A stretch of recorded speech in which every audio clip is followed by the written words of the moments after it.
50 वर्षों की निष्पक्ष पत्रकारिता को मिला जनपद जालौन का नमन। जन संघर्ष मोर्चा ने किया सम्मान। जनपद जालौन के मुख्यालय उरई में जन संघर्ष मोर्चा के तत्वावधान में सोमवार को एक भव्य सम्मान समारोह का आयोजन किया गया, जिसमें जिले के वरिष्ठ पत्रकार और जनपद की पत्रकारिता के स्तंभ अनिल शर्मा को उनकी 50 वर्षों की पत्रकारिता यात्रा पूर्ण करने पर सम्मानित किया गया। ये कार्यक्रम पूर्व विधायक संतराम सिंह कुशवाहा के आवास जेल रोड उरई में आयोजित हुआ, जहां जिले के तमाम वरिष्ठ समाजसेवी, शिक्षाविद, जनप्रतिनिधि और पत्रकार उपस्थित रहे। कार्यक्रम के मुख्य अतिथि सांसद नारायण दास अहिरवार गरोठा भोगनीपुर रहे। उन्होंने कहा, अनिल शर्मा जैसे पत्रकार ही समाज की सच्ची आवाज हैं। उन्होंने हमेशा उन लोगों के लिए लिखा जिनकी कोई नहीं सुनता। यही पत्रकारिता का असली धर्म है। सांसद अहिरवार ने आगे कहा कि अनिल शर्मा की कलम ने सदैव समाज के कमजोर वर्ग, किसानों, मजदूरों और आम जनता के हितों की रक्षा की है। उन्होंने उन्हें जनता की आवाज और सच्ची पत्रकारिता का प्रतीक बताया। पूर्व विधायक संतराम सिंह कुशवाहा ने कहा कि अनिल शर्मा ने पत्रकारिता को केवल व्यवसाय नहीं, बल्कि सेवा और जीवन दर्शन बनाया है। पूर्व विधायक कप्तान सिंह राजपूत ने कहा कि उनकी निष्पक्षता और निर्भीकता ही उन्हें सबसे अलग बनाती है। जिनकी कोई नहीं सुनता, उनकी आवाज बने मीडिया, ऐसा सांसद नारायण दास अहिरवार ने कहा। मीडिया को उन लोगों की आवाज बनना चाहिए जिनकी कोई नहीं सुनता। ये प्रेरक विचार सांसद नारायण दास अहिरवार ने व्यक्त किए। वे पूर्व विधायक संतराम कुशवाहा के आवास पर आयोजित जन संघर्ष मोर्चा के सम्मान समारोह में बतौर मुख्य अतिथि बोल रहे थे। ये कार्यक्रम वरिष्ठ पत्रकार अनिल शर्मा की पत्रकारिता के 50 वर्ष पूर्ण होने के उपलक्ष्य में आयोजित किया गया था। सांसद अहिरवार ने कहा कि अनिल शर्मा ने सदैव अपनी कलम को जनता की आवाज बनाया। उन्होंने उन मुद्दों को उठाया जिन्हें अक्सर अनसुना कर दिया जाता है। यही सच्चे पत्रकार की पहचान है। उन्होंने बताया कि चाहे उरई से दिल्ली ट्रेन की मांग का मामला हो या जनता की समस्याएं, वे संसद में लगातार आवाज उठाते रहे हैं और अब अध्यापक समस्याओं को भी संसद में रखने का संकल्प लिया है। कार्यक्रम में उपस्थित पूर्व विधायक कप्तान सिंह राजपूत ने कहा कि अनिल शर्मा ने हमेशा निष्पक्ष पत्रकारिता की है और यही उनकी सबसे बड़ी ताकत है। पूर्व विधायक संतराम कुशवाहा ने कहा कि अनिल शर्मा ने पत्रकारिता को केवल पेशा नहीं, बल्कि आचरण और जीवन का हिस्सा बनाया है। इसलिए उनकी पत्रकारिता को हमेशा याद किया जाएगा। वरिष्ठ समाजसेवी रामकृष्ण शुक्ला ने कहा कि अनिल शर्मा की पत्रकारिता आम जनता के सरोकारों से गहराई से जुड़ी रही है। वहीं समाजवादी चिंतक अशोक गुप्ता महावली ने कहा कि 50 साल की पत्रकारिता में अनिल शर्मा ने न कभी मकान बनाया, न वाहन लिया। यह उनकी ईमानदारी और सादगी का सबसे बड़ा प्रमाण है। समाजसेवी रामकृष्ण शुक्ला ने कहा कि अनिल शर्मा की पत्रकारिता हमेशा आम जन के सरोकारों से जुड़ी रही है। समाजवादी चिंतक अशोक गुप्ता महावली ने कहा, आज जब पत्रकारिता बाजारवाद के चंगुल में फंस रही है, तब भी अनिल शर्मा जैसे लोग सादगी और ईमानदारी के साथ कलम की लौ जलाए हुए हैं। न मकान, न वाहन, उनका जीवन ही सच्चाई की गवाही देता है। पीछे जो दिमाग है वो क्या है? अगर कलम तो बहुत से लोगों के हाथ में है, लेकिन उसके पीछे कहीं विचार नहीं है, तो उस कलम का कोई मूल्य नहीं है। तो हमने देखा कि शर्मा जी के पास कलम भी थी और विचार भी उतना ही प्रबल था। ये बात इस बात से साबित होती है कि 2012 में जब जो है यहाँ शहीद भगत सिंह साइंस कॉलेज में इक्टा का राज्य सम्मेलन था, तो उसमें लखनलाल अहिरवार सेवानिवृत्त खंड विकास अधिकारी, सेवानिवृत्त राज्य कर्मचारी पेंशन एसोसिएशन का जिला संरक्षक होने के नाते इस उपस्थित समाज का हार्दिक अभिनंदन करता हूँ, स्वागत करता हूँ, वंदन करता हूँ। उपस्थित साथियों, आदरणीय शर्मा जी की बात है, उसी पे मैं बोलूँगा और सूक्ष्म में बोलूँगा। मैं जब 96 में गाजियाबाद से आया था, उनकी जिस तरीके से उन्होंने यहाँ पे पत्रकारिता की, तो पत्रकारों के लिए एक ये पहचान है कि अगर वो ईमानदारी से पत्रकारिता करेगा, अपने तन मन धन से पत्रकारिता करेगा, तो उसको अंत में ऐसा ही सम्मान मिलेगा। जनपद का हर व्यक्ति उनको ऐसे ही सम्मान देगा। ईमानदार आदमी की हमेशा प्रशंसा होती है। ये भी एक सांसद के बेटे हैं, ये भी चाहते तो प्रतिनिधि बन सकते थे, और ये चाहते तो वहाँ पे बांदा में रह के ही अपना तमाम काम कर सकते थे, ठेकेदारी कर सकते थे, लेकिन उन्होंने वहाँ से बच के दूसरा जनपद चुना ताकि इनके पिता का कोई इनके नाम ना आए और ये अपने आप में एक नाम बनाए। निश्चित ही ईमानदारी की परिकाष्ठा है। और जिस तरीके से उन्होंने अमर उजाला में रह के यहाँ पे चाहे 26 जनवरी हो, चाहे 15 अगस्त हो, देशभक्ति के जितने भी कार्यक्रम होते थे, जनता के बीच में जाके कार्यक्रम करते थे। और 10 उन्मूलन से लेके, और जैसे अभी देवी जी के बारे में बताया कामरेड देवेंद्र शुक्ल जी ने, उन्होंने अपने 50 वर्ष पूर्ण किए। हम अपनी शुभकामनाएं पार्टी की ओर से और पाठक जी की ओर से। बहुत बढ़िया। उसी श्रेणी में हम अपने प्रिय साथी अनिल शर्मा जी को भी रखते हैं। प्रणाम, सादर अभिनंदन।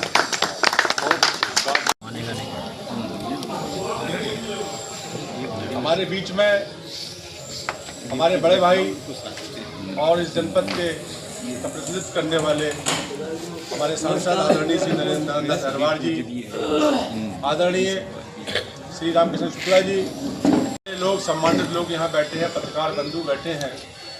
मैं सभी का बहुत सम्मान करते हुए आदरणीय अनिल शर्मा जी को इस 50 वर्ष पत्रकारिता के निर्भीकता के साथ 50 वर्ष मेरे उम्र के 50 साल हो गए। मैं दावे के साथ कहता हूँ, आज तक कोई काम मैंने रिश्वत दे के नहीं कराया। बहुत अच्छा लड़ के कराया और बढ़ के कराया, और हम लड़ के बढ़ने वाले कलाकारों में से रहे। और आज भी लड़ते रहते हैं और लड़ते रहेंगे। और जहाँ तक हम लोग बात करते हैं तो हमारा जो संविधान है, एक्चुअल में सरकार हम खुद हैं। सरकार हम खुद हैं। अभी आया था कि भारत गवर्नमेंट ऑफ इंडिया हम ही लोग लिख सकते हैं अपनी गाड़ियों में। वहाँ अगर अधिकारी लिखेगा, वो लिखेगा भारत सरकार सेवार्थ। तो हम लोग जो है लोकतंत्र को अच्छी तरह समझें। एक व्यक्ति की ताकत क्या होती है, एक कलम की क्या ताकत हो सकती है। एक व्यक्ति ट्रांसफार्मर में चढ़ गया, पूरा प्रशासन हिल गया। एक आवेदन अगर कोई लिख दे तो गाड़ी दौड़ पड़ती है। आपको बता दें, दीनदयाल सभागार मेरे आवेदन से बना था। इस देश को आज़ाद कराने का काम इन 3 लोगों ने किया, पत्रकार और भारतचंद्र हरिश्चंद्र। पत्रकार का काम ये होता है कि लोकतंत्र के ऊपर जो कालिमा लगी हुई है, हम उनका सम्मान नहीं कर रहे हैं, ये लोकतंत्र का सम्मान है। और एक पत्रकार अगर सम्मानित होता है तो आपका लोकतंत्र मजबूत होता है, ताकतवर होता है। पत्रकार का काम केवल इतना ही नहीं है। आप जानते होंगे भारतचंद्र हरिश्चंद्र एक अखबार निकालते थे, पत्रिका निकालते थे, और उस समय उनकी जो अखबार था केवल 2 आने पैसे लगते थे उस समय। उस पूरे करने पर हम लोग एकत्रित हुए हैं। अनिल शर्मा जी को बधाई दे रहे हैं, शुभकामनाएं दे रहे हैं कि आगे लंबे समय तक वे इसी प्रकार अपनी कलम की प्रखरता से अपना मार्गदर्शन समाज का करते रहें, लोकतंत्र को आगे बढ़ाइयो तो शायद इस जनपद का उद्धार हो जाए। साथियों, हम सबकी तरफ से, अपनी तरफ से गॉड से प्रार्थना करते हैं कि ऐसा भी समय हम लोगों को दे कि आज 50वां दिन, 50 साल पूरे हो रहे, 100वें वर्ष में भी हम शर्मा जी का सम्मान। साथियों, शर्मा जी के बारे में सब लोगों ने सब कुछ बता दिया। लेकिन जितने भी बार हमें मौका बोलने का मिला है, हम हमेशा बुंदेलखंड के बारे में और अपने लोकसभा क्षेत्र के बारे में हमेशा अपने मुद्दा उठाते हैं।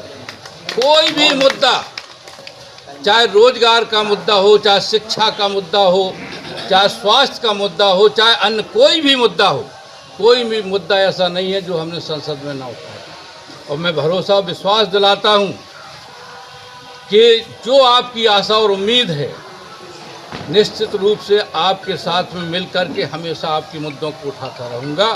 और साथियों, आज मैं शर्मा जी को बड़े भाई के रूप में बहुत सम्मान करता था, आज भी उनका सम्मान करता हूँ। भगवान से ये प्रार्थना करूँगा कि बहुत ही दीर्घायु रहें और हम लोगों को मार्गदर्शन देते रहें, जिससे हम अच्छा काम करें। सारा लोहा औरों का है, अपनी केवल धार। हमें तो आप लोगों से जो मिला है वो ही धार है हमारी।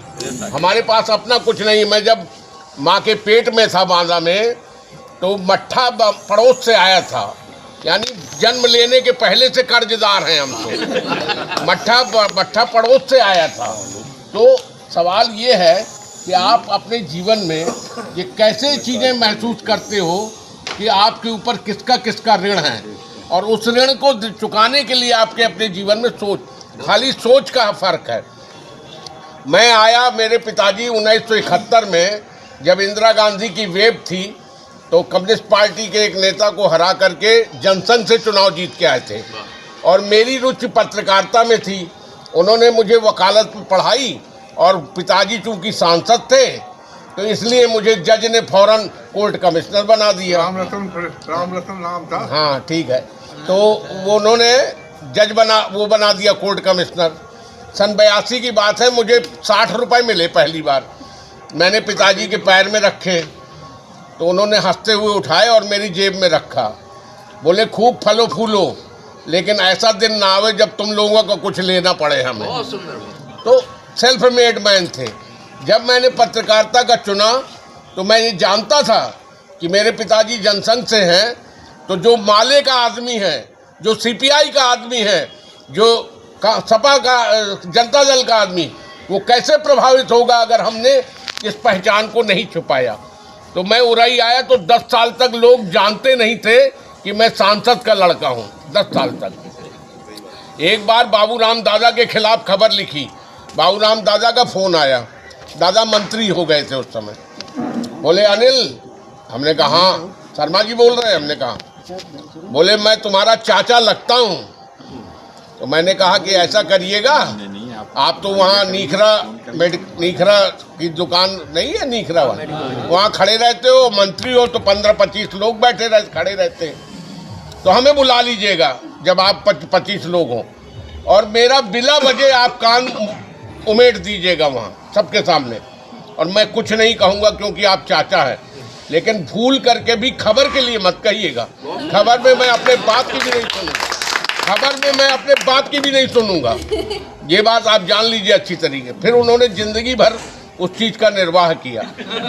तो चाहे कुछ भी हो, तो हमारा ये रहा यहाँ पे तमाम चीज़ें, ये जैसा चर्चा चली थी कि सांसद घनश्याम अनुरागी को जिताने में हमारा भी योगदान था, लेकिन जिस समय उसने एक निर्दोष हमारे पत्रकार को जेल भिजवाने का काम किया, तो हमने यहाँ पे आंदोलन खड़ा कर दिया, और समाजवादी पार्टी की सत्ता थी। समाजवादी पार्टी के 70% लोगों के हमारे पास फोन आए कि हम खुल के नहीं आ सकते, लेकिन आपके साथ हैं। और यहाँ आंदोलन हुआ, 4,500 लोग सड़क पे आए। कांग्रेस, भाजपा, सपा, बसपा, मतलब तमाम लोग, सफाई कर्मचारी संघ, शिक्षक संघ, कर्मचारी संघ, सब लोग निकल के आए। और हमने उससे कहा, वो यहाँ पे मनीषा त्रिघटिया डीएम थी, उसका पति से हमारी लड़ाई हुई थी, तो उसने कह रखा था कि जब तुम वहाँ जाना तो अनिल शर्मा से ज़रूर मिल लेना। तो उसने मुझे बुलाया। बोले अनिल शर्मा, तुम यार किसके खिलाफ आंदोलन कर रहे हो? मैंने कहा उसी के खिलाफ कर रहा हूँ जिसको आपने टेबल पे तमीज़ सिखाई बात बैठने की। ये क्या है, बैठता है तो हाथ मारता है यूँ। तो उसने कहा मैं लेडी डीएम हूँ, सांसद जी ठीक से बैठिए आप, ये कहा था उस डीएम ने। सवाल ये है, जो भी पत्रकार, आम जन जिसकी आवाज़ कोई नहीं सुनता, उसकी आवाज़ बनने की कोशिश करेगा, वही समाज में माना जाएगा। अगर वो जनप्रतिनिधि की चापलूसी करेगा, अगर वो अधिकारियों की चापलूसी करेगा, कभी उसका जड़ तक वहाँ नहीं पहुँचेगा जहाँ उसे पहुँचना चाहिए। आज मैं 567 गांव हैं, किसी गांव में मुझे ले चलिए, 8 लोग निकल आएंगे वहाँ से, गांव से, और कहेंगे कि आपने मेरे लिए डीएम को फ़ोन किया था, आपने मेरे लिए एसपी को फ़ोन किया था। ये जब आप बना के चलते हो कि हमें अपने लिए कुछ नहीं करना, समाज के लिए करना है, तो स्थितियाँ बदल जाती हैं, उसमें कोई दिक्कत नहीं है। एक छोटा सा उदाहरण दे रहा हूँ, उससे आपको पता चल जाएगा कि समाज की रीढ़ कैसे खराब हुई। आज से केवल 60-65 साल पहले कि मैं 73 साल का हूँ, 60-65 साल पहले हर गांव में एक नीम के पेड़ के नीचे एक बूढ़ा आदमी बैठा रहता था, और उस गांव और उस क्षेत्र के किसी बदमाश की हिम्मत नहीं थी कि उसके सामने से गुजर जाए। गुजरता था तो पैर छूता था, दद्दा पैर छूता। लेकिन 60 साल 65 साल बाद अब क्या हुआ?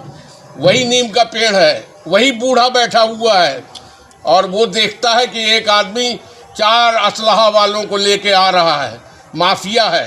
तो वो चिल्ला के कहता, अरे मुन्ना, अरे भैया जल्दी से मिठाई लाओ, जल्दी से शरबत लाओ। भैया आए, भैया ने 5 मर्डर किए। ये हमारा चारित्रिक जो गिरावट हुई है। पहले आदमी किसी के सामने कुछ कह देता था, पुराने लोग डरते नहीं थे। अब हमने डरना सीख लिया है। हम डीएम से डर रहे, हम फलाने से डर रहे, हम एसपी से डर रहे, हम अपने चुने हुए प्रतिनिधि से डर रहे जिसको हमने वोट दे के बनाया। आखिर कब तक डरते रहेंगे?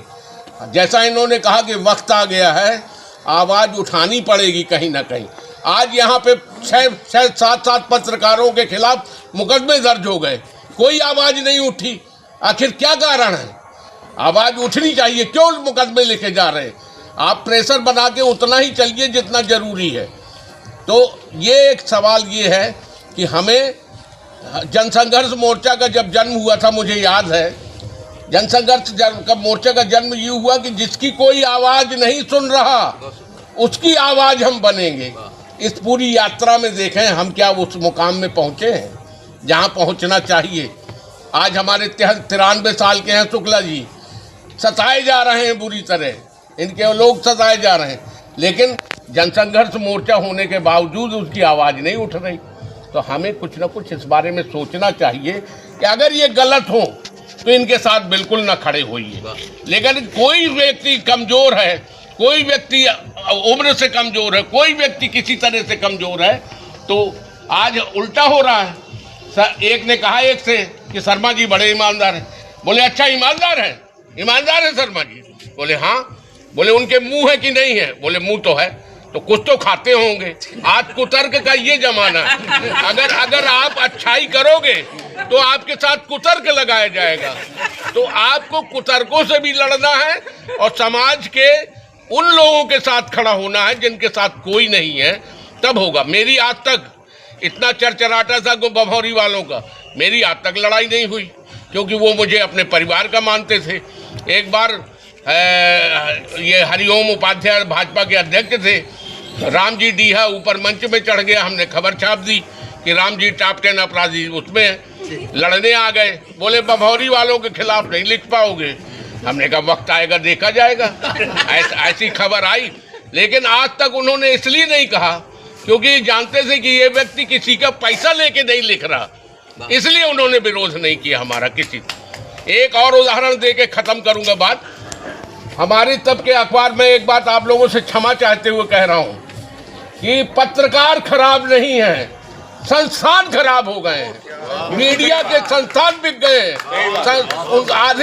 आधे मोदी की तरफ है तो आधे दूसरे की तरफ है। ये जो बंटवारा हुआ है, एक मजदूर से आप ईमानदारी की बात करेंगे? मजदूर हैं ये जो पत्रकार काम कर रहे हैं, इनसे मालिकानों की बात मत करिए। मालिकानों का जो निर्णय आ जाता है वो भी टाइम हमने देखा है। बिजलाल खाबरी चुनाव लड़ रहे थे, हमने एक सर्वे किया था 3 महीने का, जिसमें लिखा था लठा मठा भटा जटा, ये खिलाफ है इसलिए खाबरी तीसरे नंबर पे रहेगा। और उसी अमर उजाला ने उस चुनाव के पहले उस खबर को छापा और हमारी बसपा में इतनी आलोचना हुई जिसकी कोई हद नहीं। हम चुपचाप बैठे रहे, चुनाव आया 12,000 वोट से तीसरे नंबर पे खाबरी था। तो तूती बोलने लगती। जब आप ईमानदारी के साथ बिना पक्ष लिए हुए किसी के लिए अगर लिखते हो तो आपके खिलाफ कोई नहीं होता। हमारा एक उदाहरण बता दें, जैसे बहुत पागल जनप्रतिनिधि कहा जाता है ब्रजेंद्र कुमार, खाबरी ने, विजय चौधरी ने और कई लोगों ने मिलके एक षड्यंत्र रचा कि ब्रजेंद्र से इनकी बेइज्जती करा दी जाए। वो मंत्री था, तो जब वो आया खबर लिख दी गई थी अपने यही गिरेंद्र सिंह वाली, गिरेंद्र सिंह का अपहरण किया, मारा पीटा फलाना किया, ऑल एडिशन में चली गई थी। तो उसमें जब ब्रजेंद्र से हमारी बात कराई गई, हम गए नहीं जानबूझ के, हमने कहा पागल आदमी है यार कहीं कुछ बोल ना दे, तो हमने राकेश द्विवेदी को भेज दिया। राकेश द्विवेदी गए तो वहाँ लोगों ने कहा आप क्यों आए हो, शर्मा जी क्यों नहीं आए। ब्रजेंद्र का फ़ोन आया, वो बोले विजय चौधरी की ब्रजेंद्र मंत्री जी बात करेंगे। हमने कहा कराओ। और बात ऐसे हो रही थी कि प्रेस वार्ता हो रही थी, वहीं माइक था, वहीं मोबाइल दे दिया गया था। तो ब्रजेंद्र ने कहा, हमने कहा ब्रजेंद्र हमसे बात करने के पहले ये बात ध्यान रख लेना कि दिनेश वशिष्ठ ने क्या किया था और हमने क्या किया। मुकुल गोयल से हमने जो तुम्हारा काम कराया था उसको ध्यान में रखना। तो उसने क्या कहा माइक से, उसने कहा हम ऐसे ठाकुर नहीं है, 10 जूता हमारे लगे तो भी हम उफ नहीं करेंगे, जाओ शर्मा जी। तो जो तमाम साजिशें बेकार हो जाती हैं अगर आपका पक्ष ठीक होता है। आज जो मुख्यमंत्री की नाक का बाल बना हुआ है जिसका नाम अमिताभ यश है, अमिताभ यश के टाइम पे यहाँ पे 2 इमामों की हत्या हुई। जब दूसरे इमाम की हत्या हो रही थी तब मैं पहुँच गया, सुबह का वक्त था। अमिताभ यश निकले, अपना सर ऐसे कर रहे थे, बोले मैं क्या करता यार, 4 गोलियां थी मेरे पास और एक हमराही था। हमने वही उठा के लिखा आल एडिशन में गई, एसपी की मौजूदगी में 2 इमामों की हत्या। दूसरे दिन हमें कोतवाली में बुला लिया गया। अब जब एसपी नाराज होता तो एडिशनल एसपी ज़्यादा नाराज आँख होता, फिर कोतवाल और तेज़ी से आँख, सीओ और तेज़ी से आँख दिखाता है। हमसे बोले यार तुमने ये क्या लिख दिया, 2 की कहाँ हुई थी मौत, मौत तो 1 की हुई। हमने कहा लॉ एंड ऑर्डर तो शासन के हाथ में, आप ही के हाथ में। एक की 10 मिनट पहले हुई, 1 की 10 मिनट बाद हुई हत्या, तो लिख दिया भाई एसपी के। और हमने कहा बहुत ही बचाने के लिए हमने कहा बहुत सी हेडिंगें लखनऊ से बनती, तो बोले कि ये कुछ नहीं यार, बॉडी स्ट्रक्चर में तो वही है। तो हम समझ गए कि हमारे जो मुखबिर पत्रकार हैं वो इनको ज्ञान दे आए हैं। खैर इतने बीच में डीआईजी का फ़ोन आया, चोंगे वाले फ़ोन थे, चोंगे वाले। तो उन्होंने कहा कि क्या कह रहे हैं पत्रकार, बोले वो कह रहे हैं हमने नहीं, लखनऊ और दिल्ली से। बोले तो मुकदमा लिखो उनके खिलाफ। वो सुनाई दे गया तो हम उठे, हमने कहा नमस्ते चल रहे हैं। बोले क्यों जा रहे हैं, हमने कहा कोर्ट में मुलाकात होगी आपकी, सुनिए। और हमने कहा डर गए हम भीतर से कि साला हरामी है, कहीं मतलब वो करवा ना दे, कुछ करना दे। तो हमने बीबीसी के लिए काम करते थे हम, बुंदेलखंड के लिए। तो हमने त्रिपाठी जी थे, रामदत्त त्रिपाठी, उनको फ़ोन लगा। हमने कहा दादा पुलिस यहाँ हमें जेल भेजना चाहती। बोले कैसे भेज देगी, आल एडिशन तुम्हारी खबर छपी है, कैसे भेजी। हमने कहा हमें बताना था, हमने बता दिया आपको, अब आप जानो। 2 बजे 2:30 बजे उनका फ़ोन आया, बोले हमारी लंदन बात हो गई है, इसी खबर को ठीक से याद कर लेना, रात को 12 बजे बीबीसी से आएगा फ़ोन, उसी तरह बोल देना। हम 12 बजे फ़ोन आया, हमने खबर बोली, 3 बजे वर्ल्ड उर्दू सर्विस में चल गई वो खबर पूरी दुनिया में। और उसका असर ये हुआ कि अरब कंट्रीज से चादरें आने लगीं और पूरा हिंदुस्तान की जो सरकार और उत्तर प्रदेश की सरकार दब गई उस खबर के में, जहां वो एक्शन लेना चाह रही थी वहां दब गई। तो दूसरी बात ये है, सबसे बड़ी बात, कि जैसे इनसे कहा 2 चीज़ें हमारे भीतर तक करती हैं। जैसे महिला वाला, लड़की को मूर्ति बना ली गई थी जिसमें देवेंद्र शुक्ला और हम लोग गए थे, और मूर्ति बना ली गई थी कि जिंदगी भर उससे कमाई की जाए। वो लड़की के विरुद्ध जब आंदोलन छेड़ा तो हम और देवेंद्र शुक्ला जी गए थे। तो हमने पूछा वहाँ कि बताओ इसने क्या किया है ऐसा देवी ने। 10-15 दिन हुए तो सब बता रहे वो रजिस्टर लिए थे, ये प्रेग्नेंट हो गई, वो प्रेग्नेंट हो गई, हमने कहा ये तो प्रूफ ही नहीं हो पाएगा, कुछ और बताओ। बोले एक इसकी सहेली है, उसको दाईं आँख से दिखाई नहीं देता, सब दिखने लगा। हम उसके घर गए तो वो हमने एक सफ़ेद पेन लिए थे, हमने ऐसे मुंह में लगाया, हमने कहा ये आँख दबाओ, उसने दाहिने आँख से देखा। हमने कहा क्या कर रहे हैं, बोले सिगरेट पी रहे। हमने कहा ठीक है, समझ में आ गया किसका दिख रहा है। उसके बाद उसके मुंह से अचानक निकला बे आ रहे देवी के पागिल चाचा। देखा हमने जांघिया पहने एक आदमी, सर में चारे का गट्ठर लिए, हम भीतर से उछल गए भाई साहब। फोटो ली और खबर छापी दूसरे दिन। देवी की कृपा अपने पागल चाचा पर नहीं हुई। 2 दिन बाद हमारे यहाँ मेहतरानी चाची आई तो हमारी वाइफ से क्या कही, अरे का देवी हैं बे, अपने पागल चाचा को तो ठीक नहीं कर पाई। हमने कहा बिल्कुल सटीक लगा है। और फिर उसके बाद धुआंधार शुरू किया कि किस तरह से वो देवी नहीं हो सकती जो सरस्वती देवी नहीं हो सकती जो स्कूल कॉलेज बंद करा दे। लड़के वहाँ पे पट्टी बांधे, प्रसाद बेच रहे थे पढ़ने की जगह। तो वो लगातार चला। बाद में वो पकड़ी गई, वहाँ गई ग्वालियर, जहाँ प्रेग्नेंट साबित हुई वो लड़की। 5-6 महीने का प्रेगनेंसी थी और उसकी मूर्ति बना ली गई थी ताकि जीवन भर उससे आमदनी होती रहे। तो ये हो गया अमिताभ यश का। ये तीसरी बात बता के मैं ख़त्म करता हूँ कि मैं निर्भय गुर्जर के मैं कभी किसी डकैत से मिलने नहीं जाता। हमारे एक संपादक से शंभुनाथ शुक्ला, उनको ज़रा ज़्यादा ही मिलने का था। तो हमने कहा यार चलते। तो हमने आज मुझे दुख हो रहा है। यहाँ की पत्रकारिता में एक सिक्के के 2 पहलू माने जाते हैं, केपी सिंह और अनिल शर्मा। आज केपी सिंह किसी कारण से बाहर है, तो मुझे इस बात का कष्ट हो रहा है कि वो होते तो और अच्छा लगता मुझे। खैर, तो वहाँ गए हम निर्भय गुर्जर के यहाँ। निर्भय गुर्जर जो था, ऐसे पूरी असलहा लगा हुआ और सब सामान, भाई साहब मिठाई, अखबार, सब कुछ। हमने कहा ये सब कैसे आ जाता है?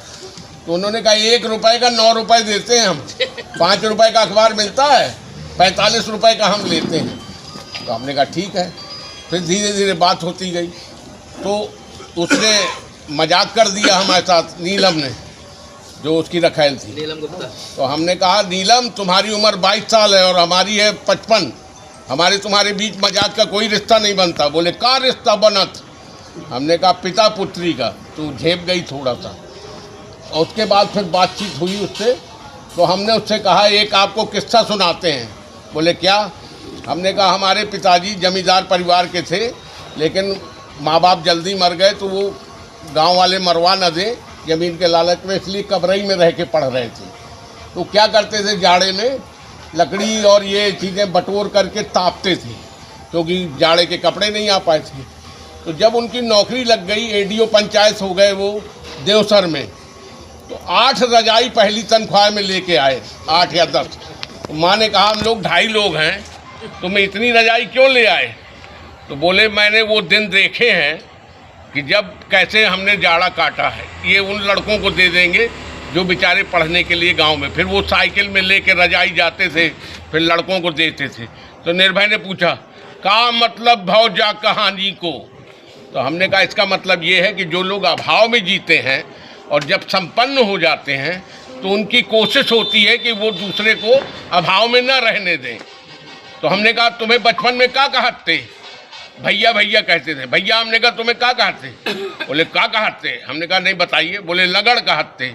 हमने कहा आप पढ़ नहीं पाए, लगड़े हो गए थे, और आप पढ़ नहीं पाए और आप अड्डी वहाँ बनाते हो जहाँ टीचर लोग जाते हैं, टीचरों का अपहरण करते हो। भाई साहब, उसको ऐसी बात लगी, हमने देखा उसने 2 आदमी भेजे नून नदी में। नून नदी के पास अड्डी बनाई थी, वहाँ से वो लोग लोटे में पानी लेके आए, जबकि उनके यहाँ क्या होता है, गड्ढा खोद देते हैं और मोटी पॉलीथीन बिछा देते हैं, उसी में पानी डालते हैं। इसी तरह चूल्हा जो जलाने के लिए क्या करते हैं, टार्चें उल्टी लटकाते हैं और पेट्रोल से जलवाते हैं ताकि धुआं न फैलने पाए। तो लेके आए और उसने ऐसे हाथ में रखा। बोले शर्मा जी ले ये गंगा जल है, कसम खा रहे अब टीचर का अपहरण नहीं करेंगे। और 10 महीने जिंदा रहा, उसने फिर किसी टीचर का अपहरण नहीं किया। बहुत बहुत धन्यवाद।